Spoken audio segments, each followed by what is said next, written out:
Hey, everybody, and welcome to AmeriLife Marketing Mentors Podcast. We are back again. I'm Joe Barker. And I'm David Belleville. And today we are talking about data and analytics and how you can leverage them to grow your business.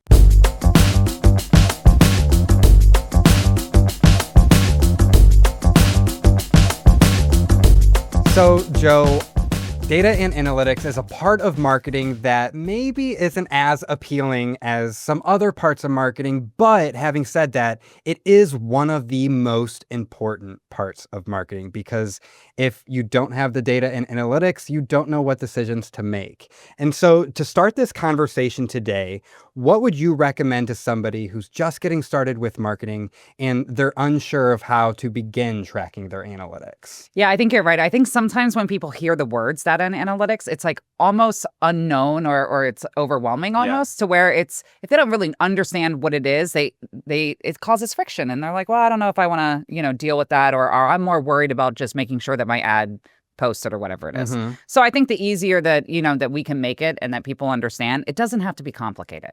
And so, we don't need to be tracking every single little thing as we get going, but track the things that are important as we're building things out. It's funny, the last couple of weeks, I went into a couple of calls with some different groups and they brought up, hey, we really want your help with strategy for 2026. Sure. And as I was talking with them, one of the first things I said, before we start building more strategy, let's break down what we've been doing. And then what does the analytics look like? Mm-hmm.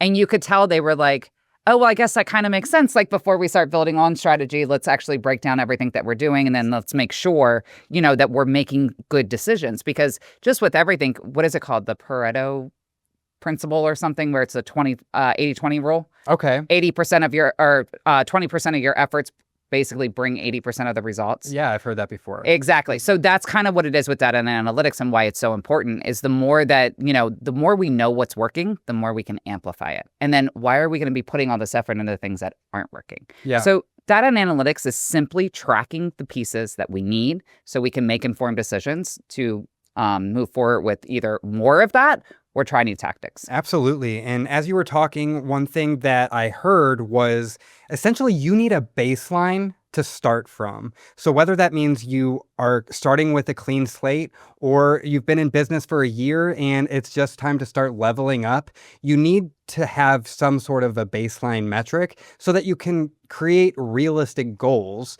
Otherwise, you're just kind of flying blind. And so when it comes to setting goals, that really starts to dictate what you measure.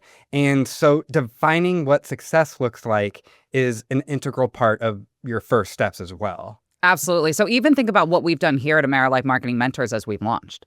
So, when we were looking at the brand and we were looking to launch all of these channels, we put some goals behind everything. Mm-hmm.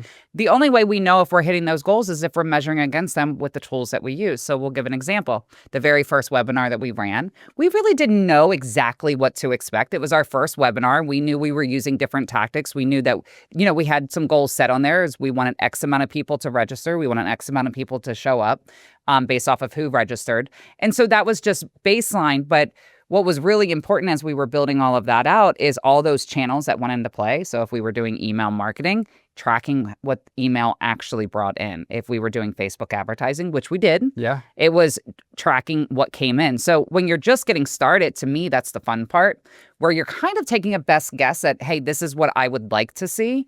But then once you run that first campaign and once you get things going, now you actually do have those benchmarks and can say, all right, this is where we are this time. What did we learn? And what can we do next time? And one thing that I hope that our audience hears from what you just said is that it's okay if you don't meet those initial goals or expectations. What really matters is what happens after and whether or not you're setting goals that are achievable and realistic for your business and your growth.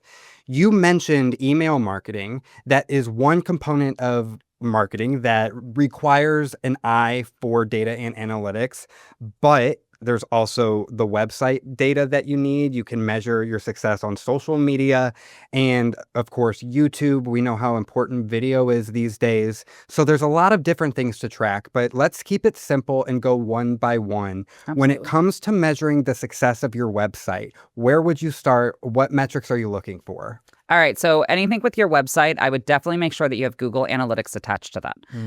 It is very critical. So Google Analytics comes into play when we're trying to see what people are doing once they hit your site. The key metrics that we look for on Google Analytics is where did they come in from, which is tracked automatically through analytics, even if you don't have UTMs and everything. It'll pull larger topics like, oh, it came from organic or it came from social. So it's broader. And then from there, we would definitely track how long did they stay on your site. So it gives us a good bounce rate. It gives us how many pages they visited. But if you're just getting started, I would just get Google Analytics in there. Just be patient. You don't need to check it every day. Check it maybe once a month. Just see what type of traffic are you bringing into your site? Where is that traffic coming from? And how long are they spending? You can also see what page they came in on. And so that's really important too. So if you see somebody coming in on your homepage and it's a lot of bouncing, and meaning that they left your site within 10 seconds, there might be something missing. And so it gives you an opportunity to look at it and say, hey, what am I missing here? Is your call to action or your only CTA all the way at the bottom of that page? That may be affecting it. Go ahead and bring that up and see if that helps. So website, Google Analytics, the basics in the beginning. And then as you get more familiar with it, trust me, you can spend a whole day just analyzing all the data that Google Analytics gives you. Yeah, that's fantastic. But it is so important because it is essential that you're continuing to refine your strategy, and that includes the functionality of your website. We know that your website is one of the best places to convert. And so knowing that that is a real driver for your business, it's one of the most important things to ensure you're staying on top of, and you can't make informative decisions without those data points.